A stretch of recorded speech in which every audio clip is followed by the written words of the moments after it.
Today we're going to talk about transition services, the next part of the IEP. The federal law requires that children have transition services in their IEPs beginning at the age of 18. Some states require transition plans to be in IEPs as early as 14. When we talk about transition, we talk about the transition to adulthood, what the child's going to do after graduation.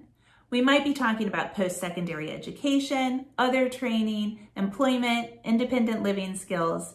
Remember, the purpose of IDEA is to prepare a child for further education, employment, and independent living.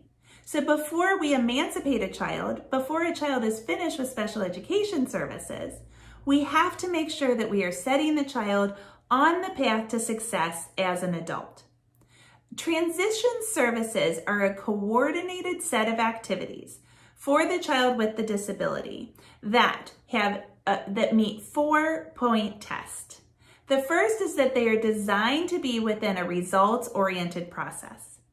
The second is that they are focused on improving the academic and functional achievement of the child with the disability to facilitate the transition of the child into those adult activities. The third is that it is based on the child's needs, taking into account the child's strengths, preferences, and interests. And the fourth is that the transition plan includes instruction, related services, community experiences, the development of employment and other post-school adult living objectives, and if appropriate, the acquisition of daily living skills and a provision of functional vocational evaluation. That's what a transition plan has to include. I like to summarize it in these key concepts. First, a transition plan must involve the child. It's very imperative that we know how the child feels about their transition to adulthood. What do they want to do? What are they interested in? How can they capitalize on their strengths? Do they want to live independently? If not now, when? And how? And where? And what kind of services do we need to implement in order to ensure that the child is successful at meeting those goals? Second, the transition plan should focus on the child's strengths, weaknesses, and interests. We are talking about transitioning a child to adulthood.